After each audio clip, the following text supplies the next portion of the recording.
Hey everyone, I'm Bangers if you haven't already seen one of my previous videos on the Mythos channel. I main a Warlock and Mythos main raiding team was at the forefront of Mythos Nighthold raids for World First.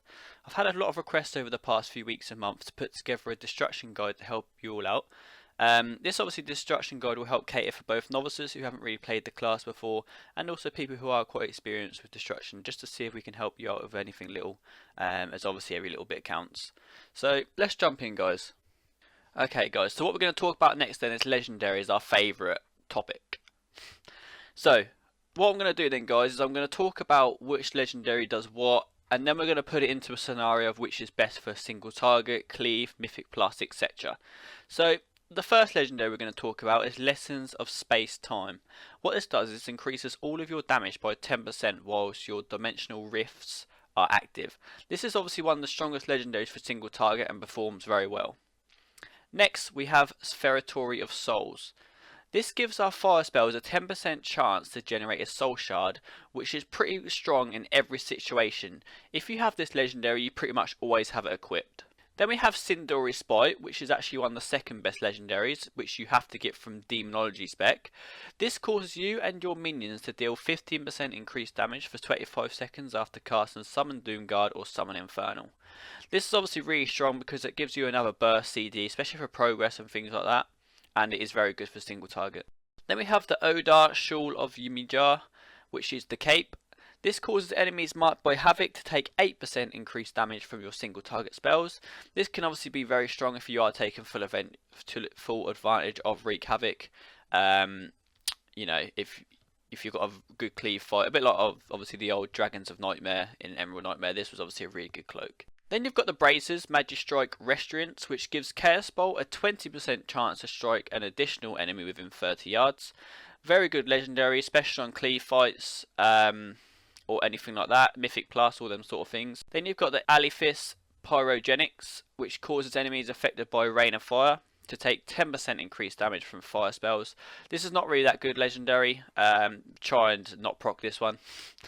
Then you've got the Killjaden's Burning Wish, which is a trinket which has got a 1 minute 15 cooldown, which explodes around the target within 10 yards for quite a lot of damage.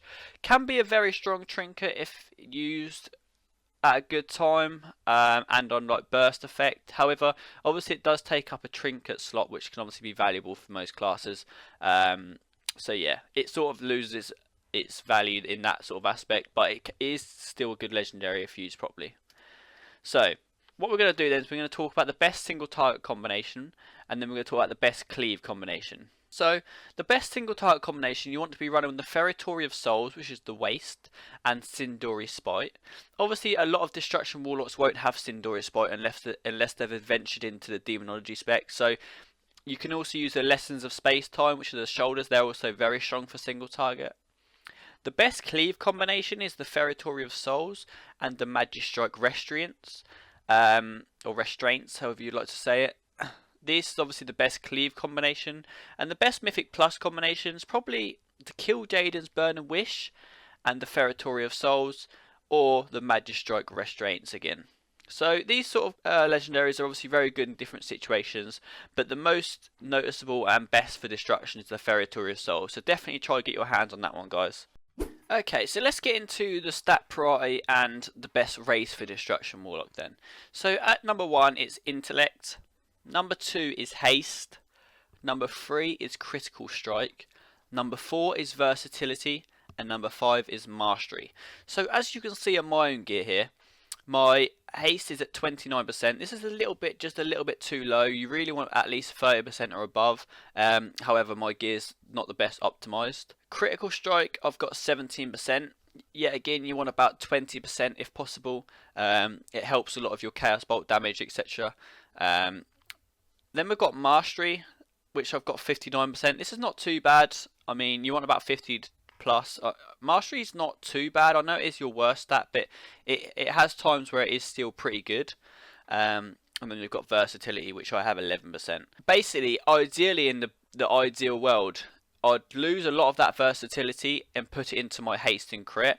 But The thing is with Destruction Warlocks is that eye level is a lot. Eye level matters the most. So as you can see, I have quite high eye level. So this is obviously increasing my DPS by a lot more than going for optimized stats. So that's why I've done it. So you just got to sort of have a little play around with your gear. Try and equip items which do give you just more eye level, more intellect, because it does help a lot more as a Destruction Warlock. But try and never let your haste drop at least below 28, 25 minimum, because then you'll really start seeing suffering in like your haste, like your soul shard regeneration and things like that. The best race for destruction is just definitely Troll. Gives you another burst CD, gives you more haste. It's just far better than any other race. But then again, unless you're like going for world first, I wouldn't be too fussed about what race you play. Play whatever you look cool in, whatever you're going to enjoy the most, because let's be real, I'd much rather not be a troll if I had the choice. Okay guys, so let's go into the sort of the miscellaneous section with the add-ons, macros, weak auras, all these sort of things. We can just push you a little bit further as a player, and you know, give you that extra little bit of DPS or stuff like that. So what I'm going to talk about first is what add-ons I think what you should really use, which I recommend, which helped me a lot as a player. So the 3 add-ons I'd recommend the most would be Bigwigs, weak auras, and just making sure you have a really good and nice tidy UI. These are obviously the most important add-ons that you need. The other ones are all personal preference really, and it's totally up to you. I mean, SCADA, you've got details, you've got, you know, all these sort of add-ons which you can get. With my macros, I mean, macros I'm not really a big fan of. I don't really have a use for macros, I don't feel. The only macro I like is the cancel aura for my demonic circle, so I can replace it in a fight if I need to quite easily. I do also have a macro to sack my pet for a bigger packed shield. But other than that, I don't really have a use for macros. I mean, a lot of people like to use a mouse over havoc macro, so you can always find by them pretty easily. That could be quite helpful for you maybe. But yeah, when it comes down to weak auras is probably one of the biggest parts of any sort of UI and tracking things and all this sort of stuff. So as you can see here on my screen, I've got my Lessons of Space-Time proc weak aura. I've got Empowered Life Tap, which I'm tracking. I'm tracking Backdraft. Obviously these are my Boomkin weak auras. I've just got everything up at the moment. This is my 2-piece. This is my Trinket. You've got my Wreak Havoc or my Havoc weak aura, which tells me how long I've got left on Havoc. I'm tracking obviously Doomguard, Unending Resolve. When I can see Burning Rushes up. I've got my Conflag stacks and my Dimensional Rift stacks. So weak auras are definitely the most important thing for pushing yourself as a player. You've also got Tell Me When I think it is, but I've always preferred weak auras. So I will have a link below in the info section with all my weak auras, guys. So make sure you obviously use them if you want. You've also got a website called Wago, which is really good for checking out weak auras. But yeah. So when we come down to consumables, obviously we want to be using consumables for raids. So in my bags here you've got obviously a Shari salad. This is the best food for a warlock. You want to be using this one. And when it comes down to popping a flask, you want to be using a flask of the Whispered Pact. Obviously you've got the Defiled Augment runes as well, which you can use, however are very expensive. So if you want to push that extra deep, so I'd advise using one of them. But yeah, other than that, that's your consumables. I mean, potions, you want to be popping a Prolonged Power potion. Unless on progress you need to burst something down, you can always pop a Deadly Grace. However, at the moment on farm, you definitely want to be using potions of Prolonged Power, as they are just generally better for, you know, the duration that they last. You've obviously got the Vantus runes you can use as well. So if you're struggling on, let's say, Gul'dan Heroic, you pop a Vantus rune for Gul'dan Heroic, and that can help the raid considerably. But yeah, that's about as much as there is on consumables. You've obviously got your Gateway as well, which can actually be a very effective spell. So your Demonic Gateway. I mean, you've seen in my previous videos, if you watch my Gul'dan commentary video, you can see that I put the Gateway up for all the ranged DPS so they can get in for the first Liquid Hellfire. So maybe go watch that if you want to have a little look at how I've utilised the Demonic Gateway. But like sort of thinking outside the box, a lot of what makes a player good is sometimes knowing how to just go that extra step of being able to not only utilize like your time with your spells and most, but like also what you can do to help the raid, whether it is mobility or just doing the right thing at the right time. So yeah, for example, like my Gul'dan with my gateway. I mean, Demonic Circle is also very good on fights like Gul'dan, Star Augur. Like when you've got the burst on the frost phase, obviously you want to be getting out and fast really quick. So using your demonic circle there is going to save you a lot of deeps and a lot of running as a slow warlock we are. I'm just going to go through the talents for single target and AoE spec. So for single target, if you don't have the Feretory of Souls, which is the Waste legendary, you want to be playing with Empowered Life Tap for single target, Backdraft, Demonic Circle, Soul Harvest, Burning Rush, Grimoire Service, and Soul Conjure or Channel Demon Fire. If you're playing with Empowered Life Tap, then you probably just want to be going with Channel Demon Fire. But the single target I spec with is because I've obviously got a bit more haste than most, and I've got the Feretory of Souls. I play Backdraft, Eradication, Demonic Circle, Soul Harvest, Burning Rush, Grimoire Service, and Soul Conjure. This spec is a little bit more RNG, but if it does produce the RNG God, then you do at least 100k more DPS than a Warlock playing with Channel Demon Fire and Empower Life Tap. So it is worth the risk, but sometimes you do feel like you're being robbed with the Soul Conjure procs. When it comes to AoE, you want to always stay Backdraft, but when it comes to AoE, you probably want to be playing with Empowered Life Tap, Demonic Circle, even Fire of Brimstone or Cataclysm, depending on which sort of AoE it is. If it's like a low level Mythic Plus, you probably want to be using Fire and Brimstone. If it's a high level Mythic Plus where mobs have a bit more health, you probably want to be playing with Cataclysm because it gives time for your immolates to tick. You want to be playing Burn and Rush. In Mythic Plus, if it's not Tyrannical, you probably still want to be going Sack. If it is Tyrannical, then you probably want to be going Service to help kill the bosses. And then you want to be playing either Wreak Havoc or Channel Demon Fire. If you're doing big More Souls pulls, Channel Demon Fire is very good. If you're doing cleave fights like Halls of Valor or something like that, then Wreak Havoc becomes very good. So I'm just going to show you guys here how I would cleave on a 4 to 5 target fight, and then I'm going to show you just a Mythic Plus clip so you can see it live and in fast pace action. So obviously if I'm pulling a mobs of a pack of 4, what I'd do is I'd always immolate the first target and then Havoc the first target and then immolate. So you're killing 2 birds with one stone. You've got your Havoc rolling and you've just immolated 2 targets at once. Then what I'd do is, you know, just sort of thread through your Chaos Bolts, always keeping that 2-piece proc up, always keeping your Havoc up. Make sure your immolate is still going to be rolling here. Keep your Eradication proc up. If you're playing with a Powered Life Tap, then you obviously want to be tracking that and make sure that's up all the time.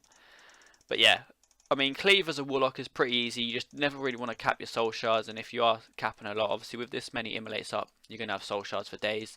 So it's pretty basic. Keep your Havocs up at all times.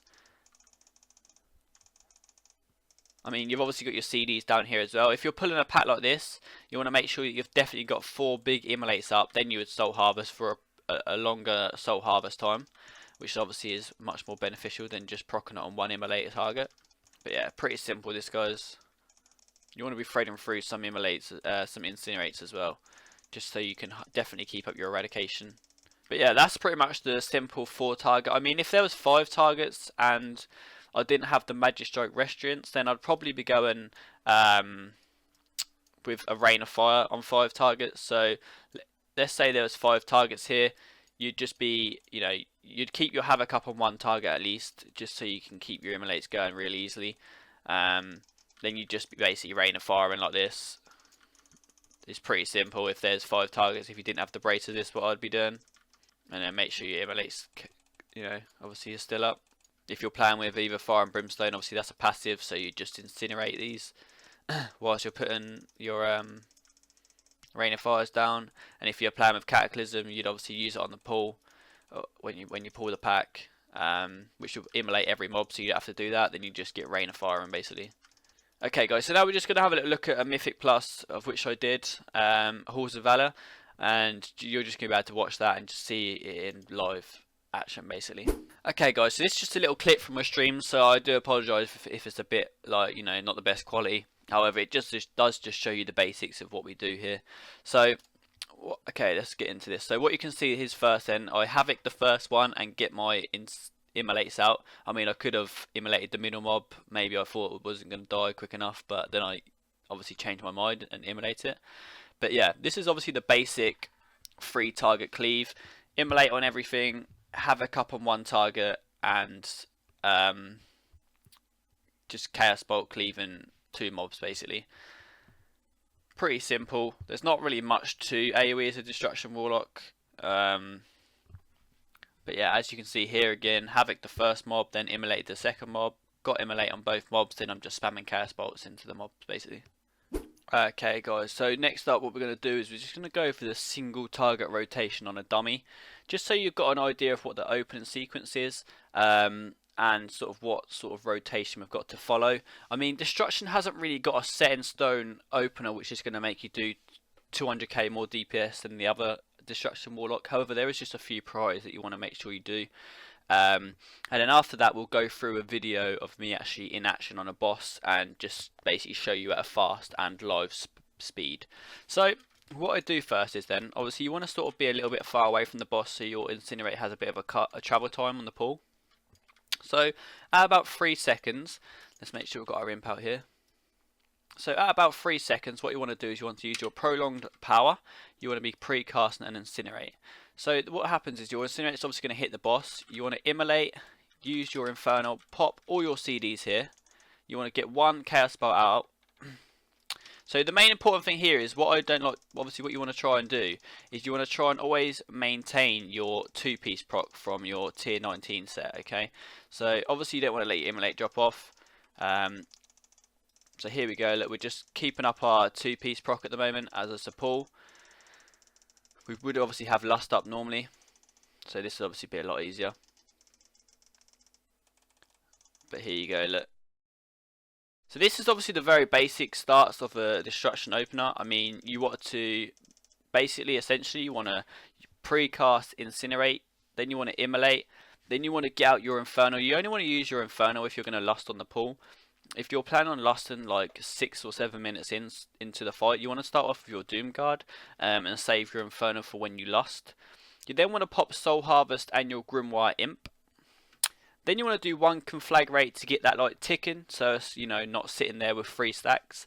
Then you want to pop all your 3 rifts. Then you want to conflag again, get chaos bolts going, and keep your 2-piece up all the time. So now what we're going to do then, we're going to jump into a Star Augur kill, which I'm just going to show you the single target rotation there and talk through that a lot more. Obviously it's a lot easier to talk through the rotation if I'm not playing it at the same time. So let's jump into the Star Augur video, guys. Okay guys, so this is a Star Augur video then. So as you can see, 2 seconds in I'm casting my Incinerate. Then I'm popping my Infernal, Soul Harvest and Imp. You want to do 1 Chaos Bolt to get your 2-piece running. And then you want to try keep it up with another Chaos Bolt. So you can see I've kept up because I've got the 2-piece proc again. So you obviously want to try and make sure you don't cap up on Soul Shards. Keep your Immolate up 24/7. If you're playing with Eradication, obviously you want to try and space out your Chaos Bolts a little bit. So doing a few more Incinerates before Chaos Bolts is obviously good. But yeah, this is a pretty basic opener for Destruction. I mean, there's not really much to it.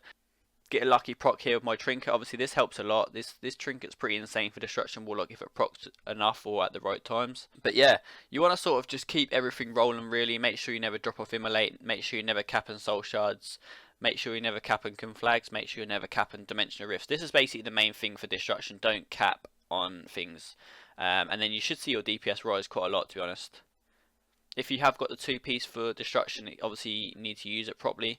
Don't always let it drop off. But yeah, that's pretty much the basic single target opener for you there, guys. Okay guys, one of the last things I want to go through with you guys is just your demonic circle placement. Obviously this is a very small little thing you can do in Nighthold Raid, which just sort of helps boost DPS and, you know, helps the team out and things like that. But it's just, I feel like actually that a lot of Warlocks don't really use their portal to full potential. So just going to show you a clip here on Trilliax. Okay, so obviously you see here, blasting the deeps. Not really worried too much about what's going on because everything's under control. However, it's coming up soon, we're going to have to start soaking some toxic slicers. As you can see, my Warlock portal is a little bit to the right, just under the boss's movement where he's just moved. What I'm going to do is I'm going to wait for one of the cakes to spawn near my demonic circle and be able to soak it really quickly without losing much DPS. As you can see here, bip bop, soaked my thing really quickly and I've not lost any DPS. Well, very minimal DPS anyway, to put the most. See, this is obviously a lot more beneficial than running around the map for an hour trying to find a slice where you can just use your demonic circle really effectively, and it's just so much more helpful. Well guys, this was my destruction guide. I hope you found it easy to follow and informative. If you did, please make sure you hit that like button. This is my first ever like video guide sort of thing, so it may be a little bit messy at times, but you know, I did try my best. If you've got any like bonus questions, you can come hang out in my stream. You can also find the links both on screen and below. I do also have a method written guide coming out for destruction guides, so if you do feel like you find it easier to learn through reading, hopefully that should be getting published soon, so you can just check that out, which has a lot more. It goes a little bit more in depth, obviously, as it is easier just to write in depth. So you can always check that one out. What guides would you like to see next, guys? Make sure to leave us a comment below telling us. But thank you very much for watching, and I hope you enjoyed it.